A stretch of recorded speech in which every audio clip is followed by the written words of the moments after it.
Welcome back to Pakistan آزاد program میں ہم گفتگو کر رہے ہیں کہ صدر زرداری صاحب جو ہیں وہ دبئی گئے اپنا علاج کرانے کے لیے، اور ان کے جانے کے بعد اتنی ساری اسپیکولیشنز شروع ہو گئی، اس کی وجہ کیا ہے؟ لیکن جیسے کہ میں نے پروگرام کے شروع میں کہا تھا کہ بڑی اہم خبر ہے، اعظم سواتی صاحب، سینیٹر اعظم سواتی صاحب، انہوں نے اپنی پارٹی سے بھی استعفیٰ دے دیا ہے اور سینٹ کی رکنیت بھی انہوں نے چھوڑ دی ہے۔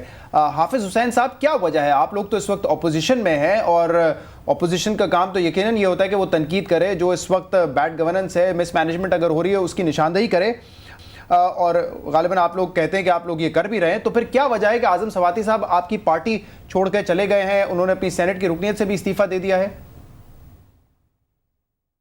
دیکھیے جی، بنیادی طور پر تو میں صرف اعظم سواتی صاحب کے لیے اتنا ہی کہوں گا، بہت دیر کی مہربان جاتے جاتے۔ صرف ان کے جانے میں، سینٹ سے جانے میں غالباً چند ماہ باقی ہیں جی، 4.5-5 مہینے اگر اسی طرح، جی ہاں، تو اس لیے 5 مہینے تو وہ ہیں جو گنے جاتے ہیں، اور نہ گننے والے جو دن ہیں وہ بھی شاید شروع ہو چکے ہیں۔ اس لیے غالباً جس پروگرام کے تحت وہ آئے تھے وہ پورا ہو گیا، اور اس سے کس پروگرام کے تحت آئے تھے حسین صاحب؟ میں نے کہا سینٹ کے لیے وہ تشریف لائے تھے، کیونکہ سینٹ کے ٹکٹ سے پہلے وہ JUI میں نہیں تھے، اور جو آئے اور اسی کے بعد اب چونکہ وہ ختم ہو رہی ہے مدت، وہ چلی گئے۔ لیکن یہاں پہلے بات کی گئی تھی کہ ہم نے کبھی یہ نہیں کہا ہے اپوزیشن نے کہ زرداری صاحب کو دل کا عارضہ ہے، دماغ کا عارضہ ہے۔ میں نے پہلے کہا کہ جب بات ہوتی ہے خبروں کی، تو آپ کو یاد ہوگا کہ سوئز کیسز کے حوالے سے یہ بات بالکل واضح ہے کہ صدر محترم کے دماغی عارضے کے حوالے سے سرٹیفکیٹ پیش کی گئی تھی۔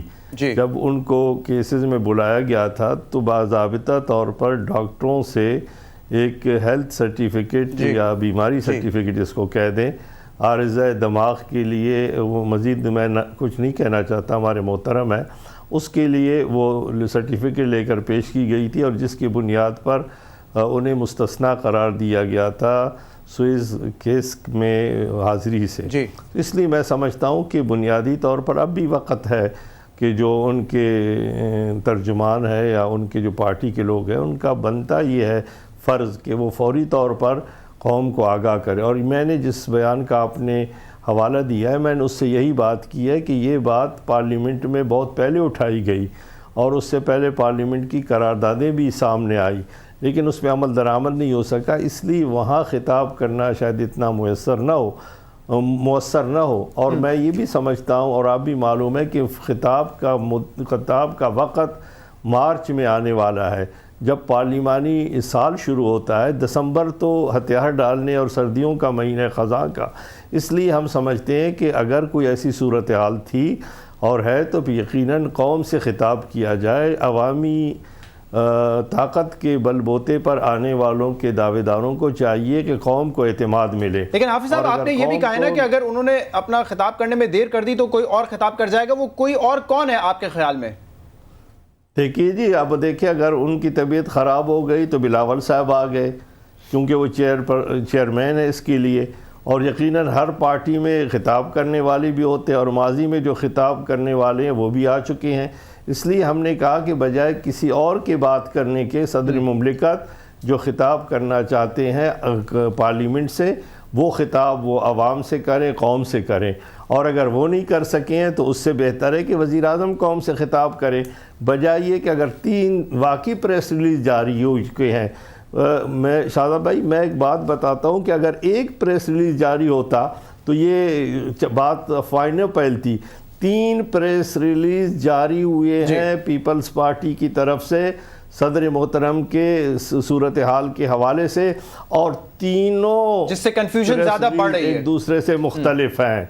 یعنی افواہیں اس لیے پھیل رہی ہیں کہ جب تینوں کو آپ دیکھیں گے بغور تو آپ ان کو اختلاف نظر آئے گا، اور جو ان کی صفائیاں پیش کرتے ہیں وہ بھی کہتے ہیں جی بچوں سے ملنے گئے، بچوں سے ملنے کے لیے ICU میں رکھنا پڑتا ہے والد صاحب کو۔ یہ تمام جو تضادات ہیں یہ افواہوں کا باعث بنتی ہیں، اور میں سمجھتا ہوں کہ اب بھی وقت ہے، میڈیا آزاد ہے، اور جو سچ ہے وہ عوام کے سامنے لایا جائے تاکہ افواہوں کا دروازہ بند ہو سکے۔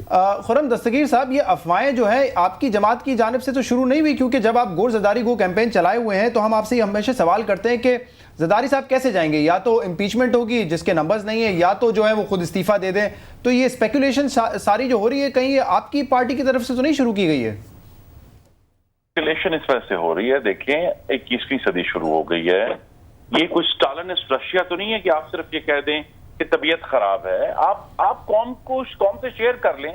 جس طرح دیکھیں حافظ حسین صاحب نے جو ہے یاد کرایا ہے کہ جو ڈیپوزیشنز ہیں جناب صدر زرداری، اس وقت تو صدر نہیں تھے لیکن کورٹس میں برطانیہ میں بھی اور سوئٹزرلینڈ میں بھی، کہ صدر زرداری اس وقت باقاعدہ ایک کلینکل ججمنٹ آئی تھی کہ suffers from پیرانویا and suicidal tendencies. آج اگر دل کا عرض ہے تو قوم کو بتا دیں کہ بھئی اسکیمیا ہے، ایریدمیا ہے، وسپرنگ ہے. اب آج کے دور میں تو جتنی اسپیسیفک انفارمیشن حکومت کی طرف سے آئے گی، اور یہ بھی وضاحت کر دیں کہ وہ آئی سی یو میں کیوں انہیں رکھا گیا ہے، اس سے تمام اسپیکولیشنز ختم کرنے میں مدد ملے گی. جہاں تک مسلم لیگ نون کا تعلق ہے، وہ تو ہم ہماری گو زرداری گو کیمپین جو ہے وہ انشاءاللہ 10 دسمبر کو لاڑکانہ میں اپنا اگلا قدم لے گی. ہم تو جو قوم کے انسٹیٹیوشنل ایشوز ہیں حکومت کی مس مینجمنٹ پہ، اس بنیاد پر جاری ہیں. اور ہم سمجھتے ہیں کہ صدر زرداری کو بہت سارے معاملات میں، صرف اگر آپ سمجھتے ہیں کہ یہ جو پاکستان کا فورن پالیسی کلیپس ہمیں نظر آیا ہے، کہ جو الائنس ہم 10 سال پہلے شروع کی تھی، آج وہ الائنس جو ہے وہ پاکستان کے لیے ایک بہت بڑا یعنی ایک کرائسس بن کے، کہ جن کو ہم الائنس کہتے ہیں وہ ہمارے ہی فوجیوں کو شہید کر رہے ہیں. بہت سارے ایسے معاملات ہیں جو اگر شاید کسی دوسرے ملک میں ہوتے، جہاں NICTL ہوتا، حج ہوتا، رینٹل پاور ہوتا، تو شاید جو یہ حکمران ہے وہ از خود استعفیٰ دے دیتے. لیکن یہاں چونکہ پاکستان میں اس طرح کی روایت نہیں ہے، تو ہماری گو زرداری کیمپین تو جاری رہے گی. اور حکومت سے جو ہے میری یہ سجیشن ہے کہ وہ اسپیسیفک انفارمیشن ریلیز کریں تاکہ پاکستان میں عوام، جن میں بہت سارے پڑھے لکھے لوگ بھی موجود ہیں، ان کو کلیئرٹی آ جائے کہ بھئی کس قسم کا عرض ہے اور کس قسم کی سچویشن سے ان کو ہینڈل کر دیا. اور بہتر یہی ہے کہ جو صدر زرداری کے معالج ہیں وہی دن میں ایک دفعہ بیان دیا کریں، کلیئرٹی کے ساتھ، اسپیسیفسٹی کے ساتھ، اور اس سے ان تمام اسپیکولیشن کو ختم کرنے میں مدد ملے گی. لیکن اسپیکولیشن چاہے ایک عارضی ایشو ہے، اصل ایشو یہی ہے کہ پاکستان میں جو ملٹی ڈائمینشنل کلیپس ہے اس کو ہمیں روکنا ہے، اور اس روکنے کے لیے صدر زرداری کو جانا ہوگا. ٹھیک ہے، میں چاہوں گا کہ میں آپ سے اس پہ مزید سوال کروں، لیکن شرمیلا فاروقی صاحبہ، آج پھر یہ کہا جا رہا ہے کہ ہماری حکومت کے خلاف سازش ہو رہی ہے. صدر صاحب بھی کہہ چکے ہیں کہ ہماری حکومت اور جمہوریت کے خلاف سازش ہو رہی ہے. سازش تو اس حکومت کے خلاف ہونی چاہیے نا جو کہ مضبوط حکومت ہو. آپ لوگوں کی تو ویسے ہی بڑی کمزور سی حکومت ہے. کمزور ان ٹرمز آف پرفارمنس میں بات کر رہا ہوں. جتنی پرفارمنس خرم دستگیر صاحب نے یا حافظ حسین صاحب نے گنوائی، یا میرے خیال میں آپ کو گنوانے کی ضرورت نہیں ہے، وہ ہر ٹاک شو پہ بھی بحث ہوتی رہتی ہے کہ ہر ادارہ قوم کا اس وقت ملک کا تباہ ہو رہا ہے جو کہ آپ کے نیشنل ایسٹس ہوا کرتے تھے. تو ایک کمزور حکومت کے خلاف سازش کیوں ہوگی؟ وہ تو مضبوط حکومت کے خلاف ہونی چاہیے نا. دیکھیں، بات یہ ہے کہ آپ نے صدر صاحب کی ایک بات یہاں پر دہرائی ہے کہ وہ کہتے ہیں کہ یا تو میں ایوان صدر میں رہوں گا، یا میں ایمبولنس میں جاؤں گا، یا میں جیل میں جاؤں گا. 2 جگہیں ہیں ان کی. دیکھیے، پیپلز پارٹی کا ہر کارکن، ہر جمہوری سوچ رکھنے والا کارکن یہ بات جانتا ہے اور اس کا یہ عزم ہے کہ اس ملک میں جد و جہد جاری ہے. اس ملک میں جمہوریت کو مستحکم کرنا ہے. جمہوریت کے خلاف یہ پہلی بار نہیں ہے کہ سازشیں ہو رہی ہیں. 2 حکومتیں نواز شریف صاحب کی، 2 حکومتیں شہید بی بی صاحبہ کی.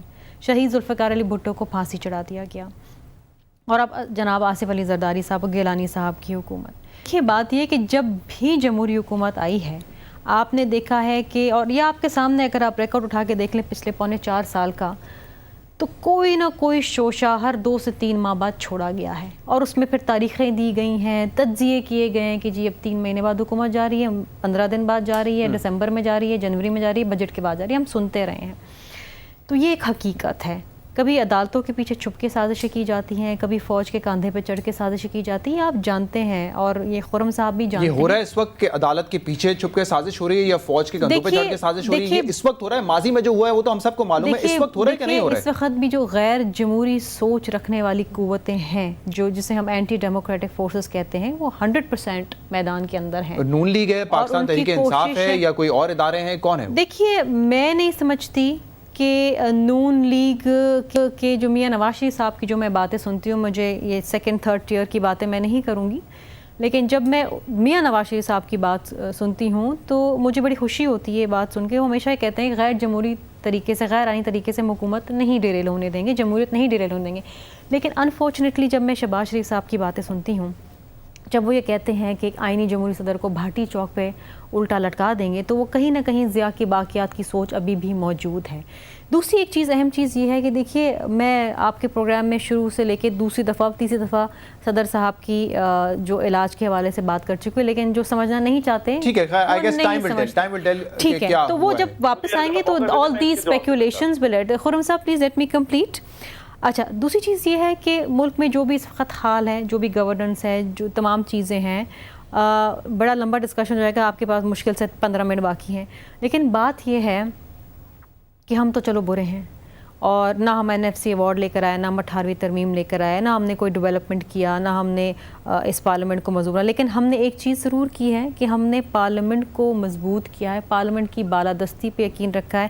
وی بلیو ان پارلیمنٹری ڈیموکریسی. ہم ہر بات اعظم میں سواتی صاحب کہہ رہے ہیں میں نے استعفیٰ دیا اور تمام جو پارلیمنٹیرینز ہیں ان کو چاہیے وہ استعفیٰ دے دیں، یہ پارلیمنٹ کسی کام کے نہیں ہے. بات تو آپ کے حافظ صاحب بتائیں گے، میں JUIF کی ترجمان نہیں ہوں، میں اپنی پارٹی کی بات کر سکتی ہوں. should be concerned he was your ally اور وہ منسٹر تھے سائنس اینڈ ٹیکنالوجی کے، ان کو تو allies اور وہ ہم سے الگ ہو گئے تھے. اور وہ کس لیے گئے میرے خیال ہے حافظ صاحب نے بات بڑی کلیئر کر دی کہ جس مقصد کے لیے آئے تھے، سینٹ کی ٹرم پوری ہوگی، دوبارہ ٹکٹ نہیں مل رہا تھا، وہ چلے گئے. دیکھیے اپنے مفاد کی خاطر سیاستدان جو قدم اٹھاتا ہے وہ پھر اس ملک کی سرزمین، اس ملک کی مٹی سے جو ہے وہ فیتھفل نہیں ہے. تو بہتر ہے کہ ایسے سیاستدان چلے جائیں. دوسری ایک چیز میں آپ کو شہزاد بتا دوں کہ اس وقت ملک کا 62% حصہ پنجاب ہے اور نواز لیگ اس وقت ہول اینڈ سول حکمراں ہے، پیپلز پارٹی وہاں اپوزیشن میں ہے. کاش کہ وہ ایسا ایک ماڈل پروونس ہوتا جو ایگزمپلری ہوتا اور اس کو سامنے رکھ کے، اور 3 سال تک تو آپ لوگ بھی ساتھ تھے. دیکھیے ہمارے جو بیچارے 4 وزیر ان کے ساتھ تھے، جو MPA ساتھ تھے، ان کے ساتھ ان کا حال ایسا تھا کہ ان کی کوئی سننے کو تیار نہیں. لیکن یہ بار بار بحث ہوتی ہے پنجاب جو ہے فورن پالیسی نہیں بناتا، پنجاب آپ کا بجٹ نہیں پیش کرتا، جو یہ سارے ایشوز ہیں نا یہ تو فیڈرل گورنمنٹ کی ذمہ داری ہے. اس وقت جو نیٹو نے جو حملہ کیا، ہمارے 24 جوان شہید ہوئے، اس پہ جو ایک ایگزمپلری سٹینڈ لیا ہے آپ کی سول پولیٹیکل اور ملٹری لیڈرشپ میں سمجھتی ہوں کہ اس سے بہتر نہیں ہو سکتا. آپ کے نیٹو کب تک وہ برقرار رہتا ہے، کب تک وہ برقرار رہتا ہے، کب تک آپ اپلائی کو روکتے ہیں؟ اور کیونکہ آلریڈی باتیں شروع ہو گئی ہیں کہ نئے تعلقات قائم کیے جائیں گے. وہ نئے تعلقات کیا؟ Every great journey, once you embark upon every great journey, it starts with a single step. ٹھیک ہے، مجھے ایک بریک لینا چاہوں گا. بریک لے کر اقدامات اٹھائے گئے ہیں خرم صاحب بھی میرے خیال سے آپ کی ایک بات کا جواب دینا چاہیں گے، کیونکہ آپ نے کہا ابھی تک ضیاء کی باقیات کی بو آتی ہے شہباز شریف صاحب کے بیانات میں سے. اس پر ہم بات کریں گے. ناظرین ہمارے ساتھ رہیے گا.